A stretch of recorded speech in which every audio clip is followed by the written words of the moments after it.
I'm Ulaanbaatar, you're watching News Mongolia on MNB World. And for our top stories we have: the General Election Commission of Mongolia issues temporary membership cards to elected candidates.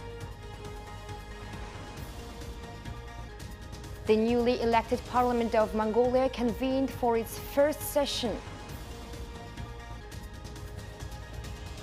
Mongolian parliamentary elections highlight need for further electoral reforms.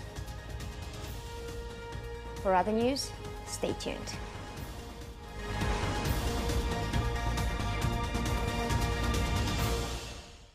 On July 1st, the General Election Commission issued temporary membership cards to the candidates who won in the 2024 parliamentary elections. Chairman of the General Election Commission, Dilgarnarang, highlighted the successful execution of the regular parliamentary elections held on June 28th, which saw a voter turnout of 69.85%. These elections were notable for being the first to elect 126 members using a combined system following the recent amendment to the Constitution of Mongolia. This approach represented a significant shift in the election process's organizational and legal landscape. Chairman of the General Election Commission, Dilgarnarang, stated that the elections were conducted in full compliance with the Constitution, the law on Parliament, and other relevant laws and regulations. On June 30th, the GEC convened to review the voting results. According to Article 75.5 of the Law on Parliamentary Elections, the GEC confirmed the election of 78 candidates who received the most votes in their respective constituencies and 48 elected members from the list based on party election results.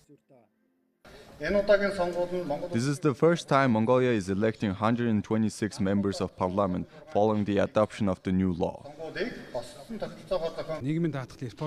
Social insurance reforms were made. They require some modification and improvements, so we will work on that. We will be the opposition power and voice of the people in case the ruling party fails in its duty. We'll work on policies to make economic development and export income more accessible to all parts of society. The fight against corruption is the utmost priority. We need better solutions to prevent it from occurring. Our party's ideology is based upon green development. In addition, we'll pay special attention to promoting gender equality and supporting women's development. These 78 elected members have been issued with temporary ID cards marking their formal selection as members of parliament. The issuance of these temporary membership cards signifies the official recognition of the elected candidates and their forthcoming roles in the legislative process. The 2024 parliamentary elections took place on June 28th, marking a historic event as 126 members were elected for the first time under the newly amended Constitution of Mongolia. Today, the first session of the new parliament convened. MNB World special reporter Salonga Irchitbatar has the details. In a ceremony held at Government Palace, new members of the Mongolian parliament were sworn in alphabetically from 10 a.m. The event was witnessed by a distinguished delegation of diplomatic missions in Mongolia, underscoring the international interest in the nation's democratic process. A robust media presence highlighted the significance of the 2024 parliamentary elections, with 36 journalists and reporters from 15 renowned foreign and international agencies covering the proceedings. This extensive coverage reflects the global interest in Mongolia's political landscape. The first session of the newly elected parliament was opened by the President of Mongolia, who addressed the assembly with a poignant speech emphasizing the importance of their roles at this pivotal time. The 2024 parliamentary elections were notable for their inclusivity, featuring candidates from 21 parties and coalitions alongside 42 independent candidates. The elections encompassed 13 constituencies across various provinces and districts, with approximately 2.2 million eligible voters participating in the democratic process. As the newly elected members take their oaths, Mongolia stands on the brink of a new political era, with the eyes of the world watching closely. On June 29th, the Organization for Security and Cooperation in Europe's Election Observation Mission issued its preliminary statements on findings and conclusions. The international observers concluded that Mongolia's parliamentary elections were well run, but marked by the ruling party's advantage, and several fundamental rights encountered limitations. An efficient organization and free campaigning marked the recent parliamentary elections in Mongolia, though international observers raised concerns about fairness and competitiveness. The Joint Observation Mission from the OSCE Office for Democratic Institutions and Human Rights and the European Parliament commended the technical aspects of the election while highlighting significant areas for improvement to ensure a level playing field for all candidates. According to the statement from the observers, the elections held on June 28 showcased a legal framework capable of supporting democratic processes. However, they emphasized that further reforms are necessary to safeguard fundamental rights and freedoms fully. Notably, changes to the Constitution in May 2023 aimed to enhance the strength and diversity of Parliament. Despite these amendments, many long-standing ODIHR recommendations remain unaddressed. Ambassador Jennifer Brush, head of the ODIHR Election Observation Mission, praised the new election legislation for increasing political plurality and the representation of women in parliament. However, she also expressed hope that the new parliament would address the ongoing deterioration of freedom of speech and the media. The election offered voters multiple political choices, but established parties had a distinct advantage, partly due to their ability to campaign extensively across the country during the short campaign period. A law requiring candidates to align their election programs with specific government policies also limited freedom of expression and opinion. The campaign period saw a single violent incident resulting in the death of Urhanga Province's Democratic Party head, which is currently under investigation. Approximately 2.2 million citizens were registered to cast their ballot in the elections. According to the preliminary report, the GEC's work was professional and transparent, earning stakeholder trust. It conducted a comprehensive voter information campaign ahead of the elections, contributing to a calm election day across the country. However, observers noted that the layout of polling stations and overcrowding in some areas compromised the secrecy of the vote. Tomasz Zdechovsky, head of the EP delegation, highlighted the strong commitment of older voters to participate, contrasting with the lower engagement among younger voters. This demographic discrepancy underscores the need for greater political outreach to younger voters who hold the future of Mongolia in their hands. Zdechovsky also noted that the technological advancements in Mongolia's electoral process contributed to transparency and efficiency. Mongolia's diverse media landscape provided extensive coverage of the election, but the lack of in-depth news coverage and analytical reporting hindered voters' ability to make fully informed choices. While the Constitution guarantees freedom of expression, current legislation against the dissemination of false information is being used to prosecute journalists, leading to widespread self-censorship.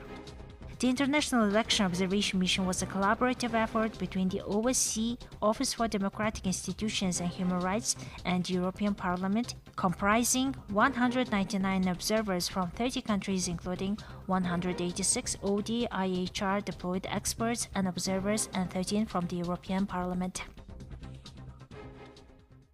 And here are the currency exchange rates provided by Mongol Bank.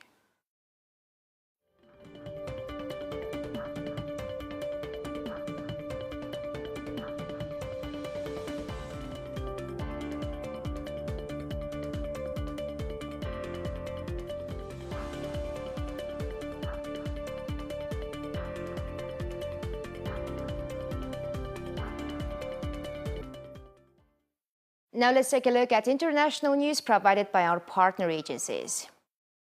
The Israeli military claimed it had destroyed a kilometer-long tunnel in Gaza Strip on Monday. The military said in a statement that the tunnel included branches which were used by terrorists to move between different locations underground. The army added that troops operating in central Gaza Strip over the past few months eliminated approximately 100 terrorists and destroyed more than 100 terrorist structures, weapons storage facilities, observation posts, launch pits, and underground tunnel routes. Hamas has acknowledged building hundreds of kilometers of tunnels across Gaza. One of the main objectives of the Israeli offensive has been to destroy that network, which it says is used by Hamas to move fighters, weapons, and supplies throughout the territory. It accuses Hamas of using civilians as human shields and has exposed many tunnels running near hospitals, mosques, schools, and UN facilities. Israel launched the war after Hamas' October 7th attack, in which militants stormed into southern Israel, killed some 1,200 people, mostly civilians, and abducted about 250. Since then, Israeli ground offensives and bombardments have killed more than 37,700 people in Gaza, according to the territory's health ministry, which does not distinguish between combatants and civilians in its count. The war has largely cut off the flow of food, medicine, and basic goods to Gaza, and people there are now totally dependent on aid. The top United Nations court has concluded there is a plausible risk of genocide in Gaza, a charge Israel strongly denies. The UK's Labour leader Sir Keir Starmer said recent election results in France and in other countries in Europe showed the need to address the everyday concerns of so many people in the UK who feel disaffected by politics. From the centre, Starmer was answering a question on the outcome of the elections in France, where the far right received overwhelming support in the first of a two-round parliamentary ballot. The lesson that I take from nationalism and populism, wherever it is across Europe, obviously we're seeing the results emerging from France, but we also see the situation in other countries across Europe and across the world. The lesson I take from that is that we need to address the everyday concerns of so many people in this country who feel disaffected by politics, who feel that on this Thursday feel either that the country's too broken to be mended, or that they can't trust politicians because of what the Tories have done after the last 14 years. We have to take that head on, and we have to show on Thursday in the United Kingdom and across Europe and the world that only progressives have the answers to the challenges that are facing us in this country and across Europe. We have to make that progressive cause, but we have to, in making that, understand why it is, certainly in the United Kingdom, after 14 years of chaos and failure, that people do feel disaffected with politics, return politics to service, and continue to make that argument that politics is a force for good. Thank you very much. Thank you all. I'll give you this back. Round 1 propelled the national rally closer than ever to government, but also left open the possibility that voters could yet block its path to power and the all to play for round 2. France is now facing two likely scenarios in what promises to be a torrid last week of high-stakes campaigning. Strengthened by a surge of support that made it the winner, but not yet the overall victor, the National Rally and its allies could secure a working majority in parliament in the decisive final round next Sunday, or they might fall short, stymied at the last hurdle by opponents who still hope to prevent the formation of France's first far-right government since World War II. Both scenarios are fraught with uncertainty for France and its influence in Europe and beyond. The UK votes on Thursday in a parliamentary election, and the Labour Party, which leans to the left, is far ahead in most opinion polls. Why it is, certainly in the United Kingdom. Japan deployed an upgraded Earth observation satellite for disaster response and security after it was launched on a new flagship H3 rocket Monday. Flight mode on. The H3 No. 3 rocket lifted off from the Tanegashima Space Center on a southwestern Japanese island and released its payload about 60 minutes later as planned. the Japan Aerospace Exploration Agency said during a live stream. The Advanced Land Observation Satellite 4 is tasked primarily with Earth observation and data collection for disaster response and map making. It's also capable of monitoring military activity, such as missile launches, with an infrared sensor developed by the Defense Ministry. The rocket appeared to fly as planned, and the Japanese Aerospace Exploration Agency is expected to give further details at a news conference later Monday. The launch was initially planned for Sunday, but was delayed due to bad weather at the launch site. The Advanced Land Observation Satellite 4 is a successor to the current Advanced Land Observation Satellite 2 and can observe a much wider area. Japan will operate both for the time being. And all is good. And here's the weather forecast for the world's major cities.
Well, that's all for today. Thank you for staying with us.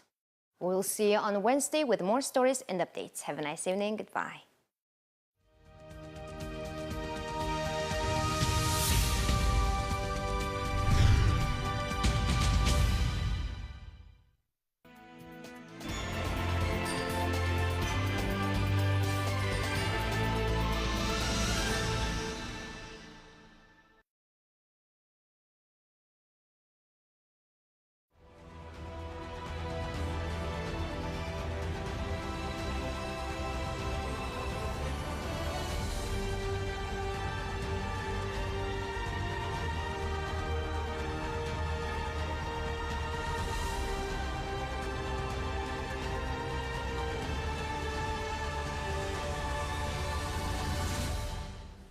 Сайн байцгаана үзэгчдээ. Алтан аргамч нэвтрүүлэг энэ удаагийн дугаартаа Монгол улсын өмнөд хойд хоёр солонгос улстай хөгжүүлж ирсэн харилцаа мөн одоо энэ хоёр улсад баримтлсан Монгол улсын гадаад бодлого гэдэг сэдвээр танд хүрч байна. Энэ удаагийн дугаарт хоёр солонгос улсад ажил амьдралынхаа 30 гаруй жилийг зориулсан ахмад дипломат онц бөгөөд бүр их тэлчин Ломб оролцож байна. Иймд бид одоо энэ нэг үндэстэн байгаад хоёр тусгаар болсон энэ хоёр улстай харилцаж ирсэн энэ өвөрмөц харилцааныхаа үүх төөх, өрнөл хөгжил, ирээдүйн чиг зорилтын талаар ярилцах гэж байгаамаа. Юун түрүүнд бидний урилгыг хүлээж авсан танд баярлалаа. Баярлалаа. Алтан аргамж нэвтрүүлгийг манай үндэсний телевизээс